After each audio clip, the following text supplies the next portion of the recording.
ایک خاتون حضور کی بارگاہ میں حاضر ہوئی. یہ بھی سیاستہ میں آپ کو روایت ملے گی، بہت ساری کتابوں میں ہے، لیکن اس کی اصل آپ کو بخاری شریف میں ملے گی. حضرت ابو ہریرہ رضی اللہ تعالیٰ عنہ فرماتے ہیں کہ خاتون آئی تو اس نے آ کر نا بڑے درد کے ساتھ حضور کی بارگاہ میں استغاثہ پیش کیا. عرض کرنے لگی یا رسول اللہ صلی اللہ علیہ وسلم، میں نا مرگی کی مریض ہوں، بڑی تکلیف میں ہوں.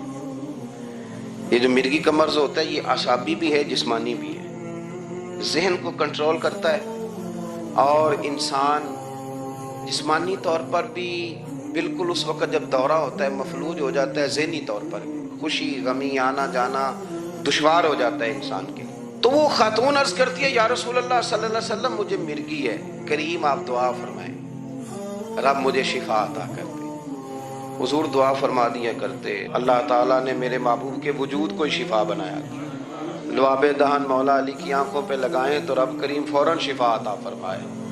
لیکن حضور نا تربیت جب کرتے نا، تربیت لوگوں کے بیچ، تو پھر نظریات کو، عقائد کو، افکار کو حضور غسل دیتے، وضو کراتے. یہاں بھی سرکار نے صحابہ کے بیچ اس خاتون سے گفتگو فرمائی اور حضور فرمانے لگے اگر تو کہے تو میں دعا کرتا ہوں رب تجھے شفا دے دے گا.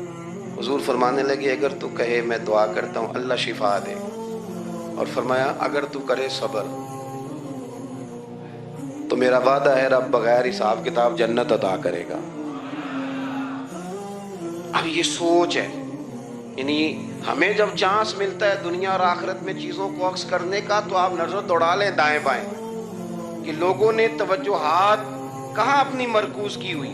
حضور نے فرمایا اگر تو کہے تو رب کریم ہے، وہ شفا دے گا، میں دعا کروں گا. اور اگر تو صبر کرے، مانا کیا کہ اگر تو مرگی کے ساتھ ہی گزارا کرے، اس کے ساتھ ہی وقت بتائے تو پھر رب تجھے جنت دے گا. یہ سمجھ لیں بات، اس پر غور کریں. وہ جو بیماری کو رحمت کہا گیا تو یہاں اس کا عملی مظاہرہ ہونے جا رہا ہے. حضور فرمانے لگے گر تو صبر کرے تو رب جنت دے گا. صحابہ کہتے ہیں اس بوڑھی نے 1 منٹ نہیں لگایا سوچنے کے لیے، فوراً عرض کرنے لگی. گویا عرض کرتی ہے حضور تھوڑی سی تو زندگی ہے، میں مرگی کے ساتھ ہی گزارا کر لوں گی، آپ دعا کریں رب مجھے جنت عطا کر دے، ہاں میرے لیے جنت کی دعا کر دیں. تو صحابہ فرماتے ہیں حضور نے دعا کر دی، گویا وعدہ ہو گیا جنت کا. وہ عرض کرتی ہے یا رسول اللہ صلی اللہ علیہ وسلم جب مرگی ہوتی ہے تو میرے وجود سے کپڑا ہٹ جاتا ہے، ستر کا مسئلہ بنتا ہے، اس کے لیے آپ ضرور اللہ کے حضور عرض کریں.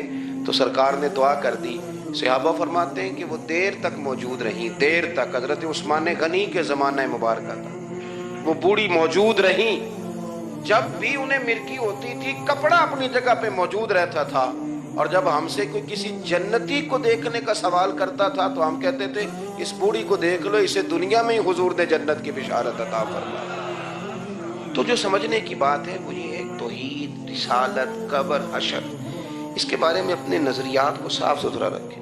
وقت تیزی سے بیت رہا ہے، وقت جو اپنی اس کی سپیڈ ہے اس کے ساتھ وہ گزر رہا ہے. قریب ہوتے جا رہے ہیں لوگ قبر کے، آخرت کے. کرنے کا کام یہ ہے کہ ہمارے نظریات وہ ہوں جو ہمیں رسول کریم نے عطا فرمائے. حضرت فاروق اعظم رضی اللہ تعالیٰ عنہ جیسے دلیر آدمی حضور کے مقدس وجود پر موٹے بان کی چارپائی کے نشان دے کے جب روئے ہیں تو حضور نے وہاں بھی تربیت فرمائی ہے. فرمایا عمر کیا تم پسند نہیں کرتے کہ اللہ آخرت کی ساری شانیں ہمیں ہی عطا کرے، اور دنیا میں ہم تھوڑی سی مشکل دیکھ لیں تو ان چیزوں کو ہم نے سمجھنا ہے.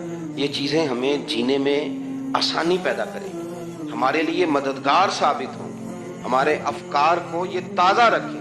پھر بہت زیادہ الجھاؤ، بہت زیادہ پریشان ہونا، بہت زیادہ ڈپریشن کا شکار ہونا، بہت زیادہ ہمارا دنیاوی معاملات کے اندر تفکر کرنا، یہ ہمیں کمزور نہیں کرے گا بلکہ ہم توانا رہیں گے. اللہ کے حضور دعا ہے مالک کریم کہی ہوئی باتوں کو قبولیت کا درجہ عطا فرمائے. دوران گفتگو جہاں بھول گئے اللہ ہمارے ساتھ درگزر والا معاملہ فرمائے. آخر دعوانا